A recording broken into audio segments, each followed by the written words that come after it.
ಶುಭೋದಯ ಎಲ್ಲರಿಗೂ. ಇವತ್ತು ನಾನು ಬೆಳಿಗ್ಗೆ ತಿಂಡಿ ಮಾಡೋಣ ಅಂತ ರಾತ್ರಿಯೇ ಸ್ವಲ್ಪ ಕುಂಬಳಕಾಯಿ ಉಳಿದಿತ್ತು.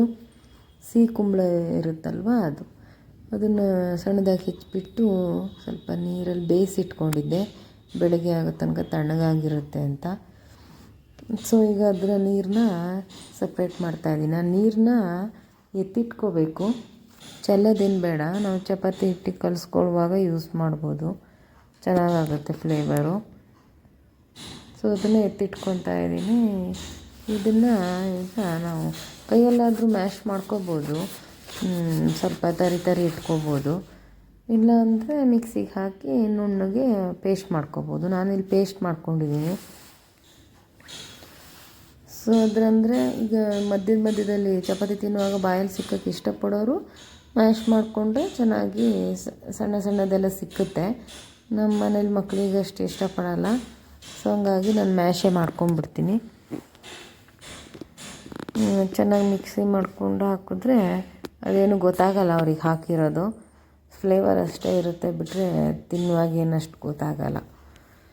ಆಮೇಲೆ ಇದಕ್ಕೆ ಮ್ಯಾಶ್ ಮಾಡಿರೋದನ್ನ ತೆಗೆದ್ಬಿಟ್ಟು ಒಂದು ಬೌಲಿಗೆ ಹಾಕ್ಕೊಂಡು ಅದಕ್ಕೆ ಗೋಧಿ ಹಿಟ್ಟು ಹಾಕ್ಕೊತೀನಿ. ಗೋಧಿ ಹಿಟ್ಟು ಹಾಕ್ಕೊಂಡು ಅದನ್ನು ಸ್ವಲ್ಪ ನೋಡ್ಕೊಂಡು ಕಲಿಸ್ಕೋಬೇಕಾಗತ್ತೆ. ಅದೇ ಸ್ವಲ್ಪ ತೆಳ್ಳಗೆ ಇರುತ್ತಲ್ವ, ನೀರಿನ ಅಂಶ ಇರುತ್ತೆ. ಸೊ ಫಸ್ಟೇ ನಾವು ನೀರನ್ನು ಸೇರಿಸ್ಬಾರ್ದು. ಹಿಟ್ಟು ಹಾಕ್ಬಿಟ್ಟು ಫಸ್ಟ್ ಅದನ್ನ ಹಿಟ್ಟು ಹಾಕ್ಬಿಟ್ಟು ಸ್ವಲ್ಪ ಉಪ್ಪು ಹಾಕ್ಕೊಂಡು ನಿಧಾನಕ್ಕೆ ಸ್ವಲ್ಪ ಮಿಕ್ಸ್ ಮಾಡ್ಕೋಬೇಕು. ನೀರು ಬೇಕಂದರೆ ಸ್ವಲ್ಪ ಹಾಕ್ಕೊತ ಹೋಗಬೇಕು. ಆವಾಗ ಒಂದು ಹದಕ್ಕೆ ಗೊತ್ತಾ. ಸ್ವಲ್ಪ ಸಾಫ್ಟಾಗಿ ಕಲಿಸ್ಕೊಂಡ್ರೆ ಚಪಾತಿ ಸಾಫ್ಟಾಗಿ ಬರುತ್ತೆ, ಚೆನ್ನಾಗಾಗುತ್ತೆ. ಇಲ್ಲಾಂದರೆ ಸ್ವಲ್ಪ ಗಟ್ಟಿ ಆಗಿಬಿಡುತ್ತೆ. ಮಕ್ಕಳು ಬಾಕ್ಸಿಗೆ ತೊಗೊಂಡು ಹೋಗ್ತಾರಲ್ವ, ನಾವು ಸ್ವಲ್ಪ ಅದಕ್ಕೆ ಸಾಫ್ಟಾಗಿರಲಿ ಅಂದ್ಬಿಟ್ಟು ಹಿಟ್ಟನ್ನು ಸ್ವಲ್ಪ ಮೆತ್ತಗೆ ಕಲಿಸ್ಕೊಂಡಿಟ್ಟಿರ್ತೀನಿ. ಆವಾಗ ಮಧ್ಯಾಹ್ನಕ್ಕೂ ಅವರಿಗೇನು ಗಟ್ಟಿ ಅನಿಸಲ್ಲ, ಚಪಾತಿ ಮೆತ್ತಗೆ ಇರುತ್ತೆ. ಸಾಫ್ಟ್ ಇತ್ತು ಅಮ್ಮ ಅಂತ ಹೇಳ್ತಾನೆ ಬಂದುಬಿಡ್ತಾರೆ. ಸೊ ಮತ್ತು ಎಣ್ಣೆ ಏನು ಬೇಡ ಕಲಿಸ್ಕೊಳ್ಳುವಾಗ, ಉಪ್ಪು ಮತ್ತು ಬೇಕಂದರೆ ಅದೇ ನೀರು ಎತ್ತಿಟ್ಟಿದ್ದೀವಲ್ಲ ಅದನ್ನು ಸ್ವಲ್ಪ ಹಾಕ್ಕೊಂಡು ಮೆತ್ತಗಾಗಿ ಕಲಿಸ್ಕೊಂಡ್ರೆ ಚೆನ್ನಾಗಿರುತ್ತೆ.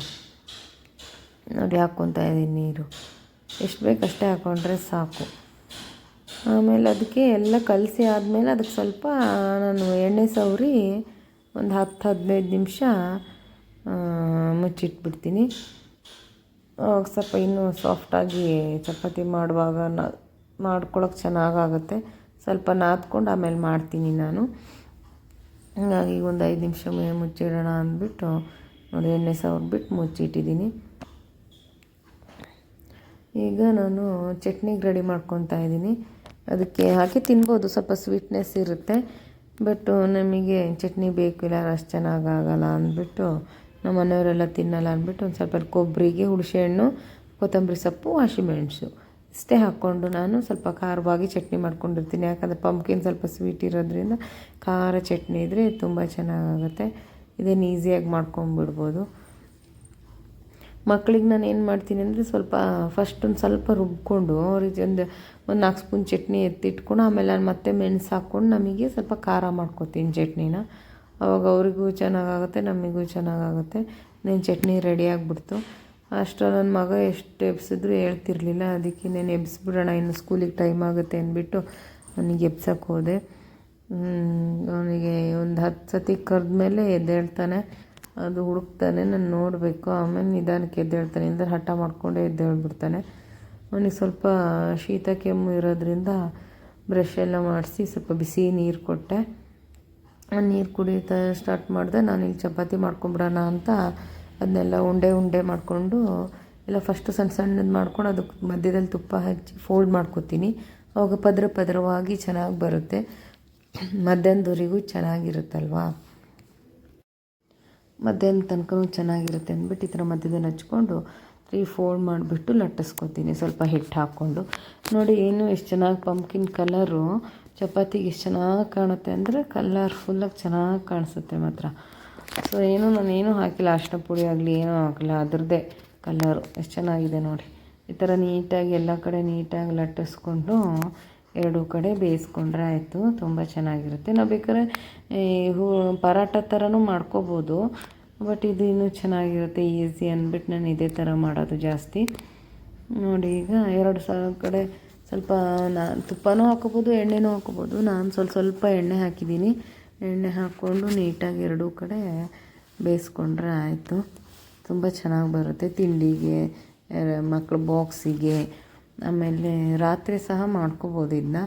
ನಾನು ಯಾವಾಗಾದರೂ ಕುಂಬಳಕಾಯಿ ಎಲ್ಲ ತಂದಾಗ 1-2 ಸತಿ ಪಲ್ಯ ಮಾಡ್ತೀನಿ. ಆಮೇಲೆ ಮತ್ತೆ ಉಳಿದಿರುತ್ತಲ್ವ ದೊಡ್ಡ ಕುಂಬಳಕಾಯಿ ಆದರೆ ಆವಾಗೆಲ್ಲ ಈ ಥರ ಮಾಡ್ಕೊತಾ ಇರ್ತೀನಿ. ಜಾಸ್ತಿ ಪಲ್ಯನೂ ತಿನ್ನೋಕ್ಕೂ ಇಷ್ಟ ಆಗೋಲ್ಲ, ಬೋರ್ ಆಗುತ್ತೆ 1-2 ಸತಿ ತಿಂದಮೇಲೆ ಅಂದ್ಬಿಟ್ಟು ಸುಮ್ಮನೆ ವೇಸ್ಟ್ ಆಗಬಾರ್ದಲ್ವ. ಈ ಥರ ಮಾಡಿಕೊಟ್ರೆ ಪಂಪ್ಕಿನು ಹೊಟ್ಟೆಗೂ ಹೋದಂಗೆ ಆಗುತ್ತೆ, ಗೊತ್ತೂ ಆಗೋಲ್ಲ ಪಂಪ್ಕಿನ್ ತಿಂತಾ ಇರೋದು. ತಿಂದೇ ಇರೋ ಮಕ್ಕಳಿಗೆ ಇದು ಒಳ್ಳೆ ಆಪ್ಷನ್ ಈ ಥರ ತಿನ್ನಿಸೋದು.